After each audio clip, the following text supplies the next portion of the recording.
The dust swirled around the old farmhouse like a ghost refusing to rest. The last colors of sunset bleeding over the horizon. Clara Brooks stood on the porch. Her hands clenched tight around the hem of her faded dress. She had been waiting for him all day, the man everyone whispered about.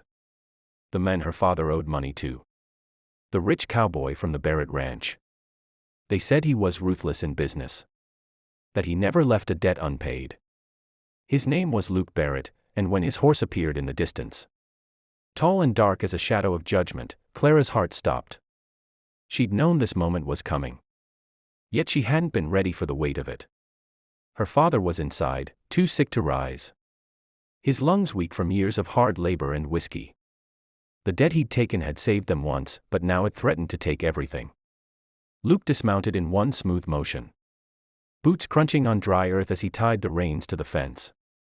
His eyes, sharp beneath the brim of his black hat, found Clara's. They weren't cruel, no, that would have been easier. Instead, they were calm, deep, assessing. Like he saw straight through her defenses. Clara Brooks. His voice was low, commanding. She nodded, her throat tightening. Your father owes me $300. It was due 6 months ago. The words were plain. But they carried the weight of an execution. I know, she said softly. We don't have it, Mr. Barrett. He's dying. For a long moment, neither spoke. Only the wind moved, whispering across the plains. Luke's jaw tightened.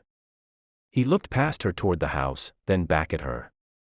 Then I reckon we'll have to make another arrangement. Fear struck her then. She'd heard stories, what desperate men might demand when money ran dry. Her heart pounded in her ears. Please, she whispered, I'll find a way to pay. Just give me time. But Luke took a slow step closer. His shadow falling across her bare feet. Miss Brooks, he said, his tone shifting from business to something heavier. You won't find $300 out here before winter. You'll starve before you pay it.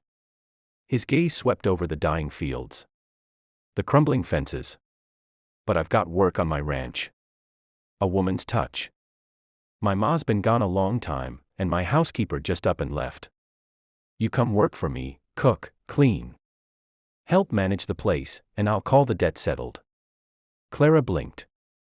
Work for you? She repeated, startled. He nodded once.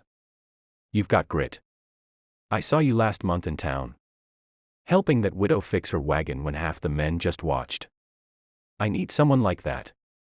She hesitated, torn between pride and desperation. Her father coughed from inside, a wet, rattling sound that made her heart twist. I can't leave him, she murmured. Luke's expression softened slightly. You can bring him. I've got a spare cabin near the creek. He can rest there. He reached into his coat pocket and pulled out a folded piece of paper, the contract her father had signed. Or, he added quietly, I take this land. The choice is yours. That night, as the crickets sang and her father slept, Clara packed what little they owned, a few dresses, her mother's Bible, and a silver comb that had belonged to her grandmother. The morning came cold and golden. Luke was already waiting, his horse saddled and another one prepared for her. He didn't smile, but there was something in his eyes, a quiet respect. When she hesitated by the porch, looking back at the only home she'd ever known, he extended his hand. Come with me, he said simply. And though the words should have frightened her, they didn't. They felt like a promise. The ride to Barrett Ranch took half a day. The land stretched wide, alive with cattle and sunlight. His ranch wasn't just wealth, it was empire. Men tipped their hats as they passed, respectful, loyal. Clara felt small among it all. But Luke rode beside her in silence, occasionally glancing her way as though ensuring she was all right. When they arrived, he led her father to the cabin by the creek, as promised, and left a doctor to tend him. Then he turned to her. There's supper at 6, he said. You'll find everything you need inside the house. Welcome to Barrett Ranch, Miss Brooks. The days that followed were hard but steady. Clara rose before dawn, Cooked meals, mended shirts. Swept floors big enough to fit her old home inside. Luke worked from sunrise to sunset, managing cattle drives and ranch hands. His voice always firm, his word always final. Yet, he was never unkind. Sometimes, in the quiet moments between chores, she'd catch him watching her, not with the gaze of a man who'd bought her labor, but with something deeper, something searching. And once, when she burned her hand pulling bread from the oven, he took her wrist gently, dipped it in cool water, and said, "You should have called someone." She laughed through the sting. "And ruin your tough cowboy image?" He smiled faintly, the first real smile she'd seen from him. "Maybe I can afford to ruin it for someone like you." Weeks turned into months. Her father began to recover, color returning to his cheeks. Luke often brought him medicine, sitting on the porch to talk about weather and crops as though they were old friends. Clara watched from the window, her heart softening. This man she'd feared, this rich cowboy, wasn't the monster she'd imagined. He was burdened by something unseen. Something that made his eyes heavy when the world went quiet. One night, during a storm, the thunder rattled the windows, and she found him in the barn, tending to a restless horse. "You should be inside," she said. "You'll catch cold." He shook his head. "Can't sleep when it rains.